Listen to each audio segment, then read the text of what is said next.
Yes, we're back on 67 Hail Hail. I'm Hamish Carton. John Reid is here. We're going to chat a little bit about the Copenhagen aftermath. I realise the game was, seems like an eternity ago now. Just in terms of looking forward, European success, obviously it matters a lot to Celtic. I wonder how much it matters next season, with us hopefully going for a 10th title in a row, if it becomes less relevant, or whether there's still going to be the exact same excitement in the summer when we're going for the qualifiers for the Champions League. I tend to think it'll be the latter, because I think football fans just love success everywhere, and telling Celtic fans that it's all about the league won't really work, I don't think, even next year. But anyway, in terms of taking the next step in Europe, we're clearly the what's the phrase? The glass ceiling for us in terms of the Europa League is the last 32. That much is evident because we've failed there, 3 times in the last few years. Certainly 4 times in the last 5 or 6 years, if you include Ronnie Dyla's season against Inter Milan. How do we take the next step in Europe? What players do we need to bring in? What else needs to happen?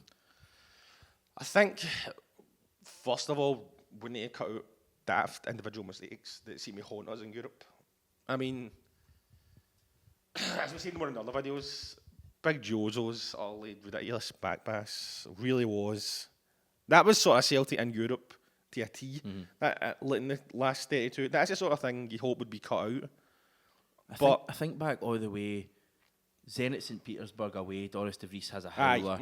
Inter Milan at home, Craig Gordon has a howler. Last year against Valencia, Izagiri and whoever else, I think it was, try to play offside.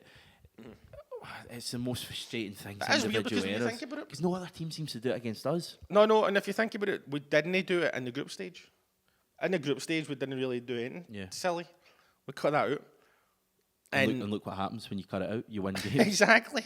You top your group and you beat Lazio, the top of Serie A twice. So, I don't know.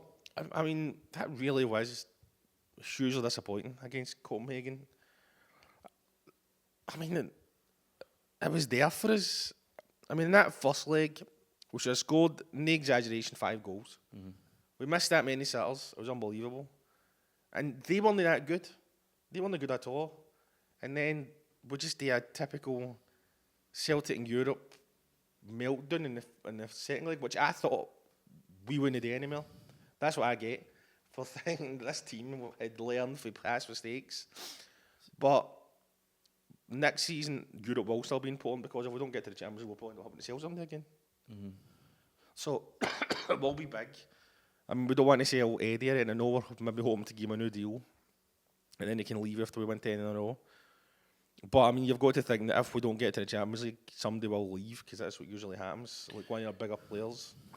And even if we're going for 10 in a row, getting back in the Champions League is still big. Because if you think about it, look at the excitement of beating Lazio twice this season. I mean, look at how great it was when we scored that winning goal in Rome in the last minute. People were going after Leeds. That was one of the highlights of the season, and it wasn't even in the Champions League.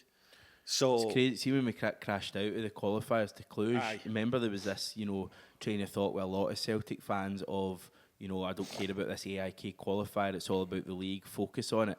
Look at that now. Even the Europa League is so important to the club. The memories it gives us, the big nights it gives us, the excitement it gives all the players. Edward is probably looking to get these massive European nights to keep him at Celtic.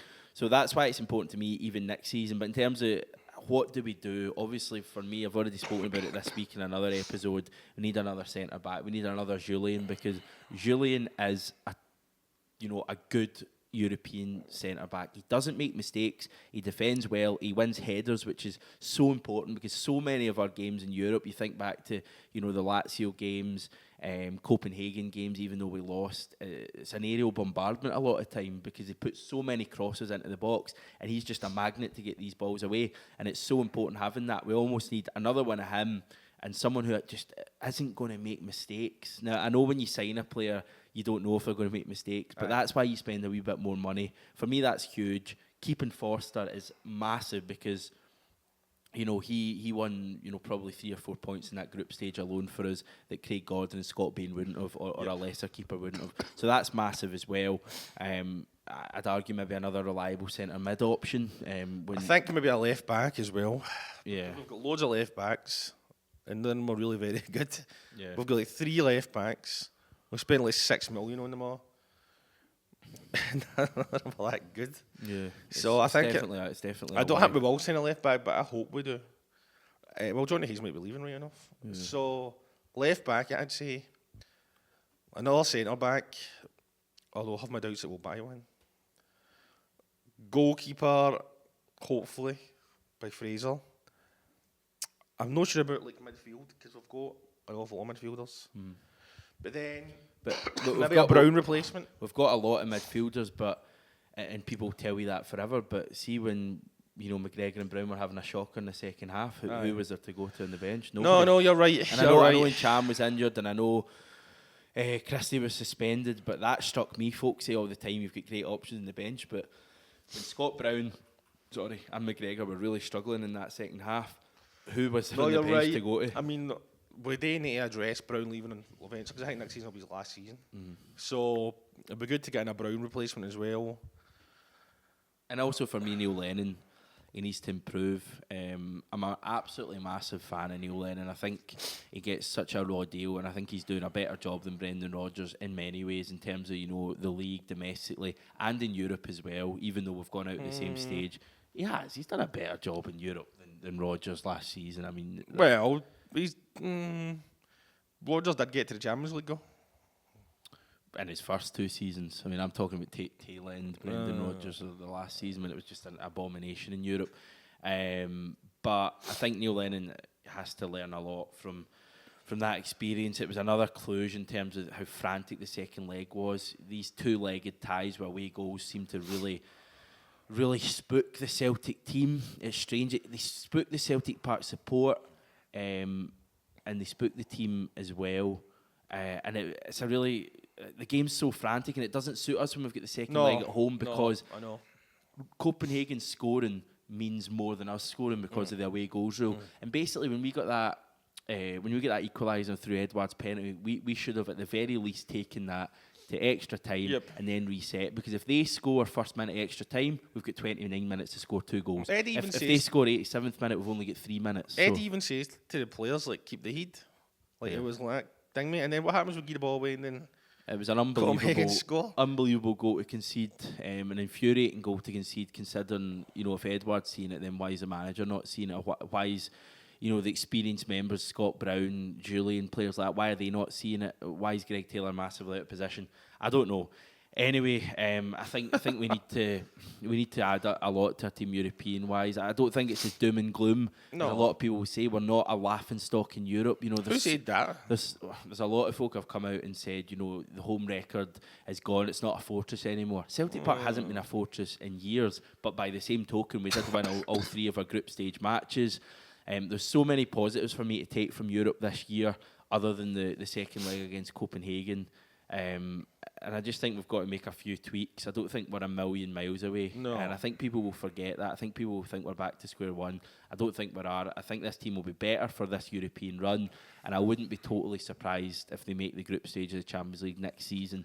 But to do that, they have to work in the 2-legged ties because they really struggle with that. As long as we learn the lessons. I mean, as long as Lenny doesn't decide, I'll change the team. I'll change the system that's been working so well for weeks. I'll think... I know I'll play 4 at the back and I'll play a guy who's a centre back nominally at right back. I mean, what was he? What was he thinking? That was just so ridiculous, and you could tell. I was in Manchester, so I was only hearing about the game second hand. But when it was not an each, when it was not each half time, we'd missed the chances. You knew there'd be a panic, and you knew that if Copenhagen scored first, we'd go into a headless chicken routine. But the thing is, we did get the equaliser and we still acted ridiculous. That's why it was so similar to Cluj, because in Cluj we had the ascendancy twice. I think we took the lead twice in that, or took the lead in the tie twice against Cluj, and we still found a way to and that's what's frustrating for me. But hey ho, we're out of Europe for another season. We'll win the quadruple treble and make up for it. Positives are we can just focus on domestic football, and hopefully there's 2 more trophies coming back to Celtic Park, or remaining at Celtic Park between now and May. Yep. Right, we're out for another week. Appreciate your time this week, John. I've been Hamish Carton. As we always say, if you've not yet subscribed, click the bell as well. That'd be appreciated. Twitter, Facebook, we're at 67 Hail Hail. Massively appreciate all the support and comments that you guys and girls give below. And if you've got any, positive feedback or, constructive criticism or whatever, fire that in as well. Right, we'll catch you next week. Until then, take care.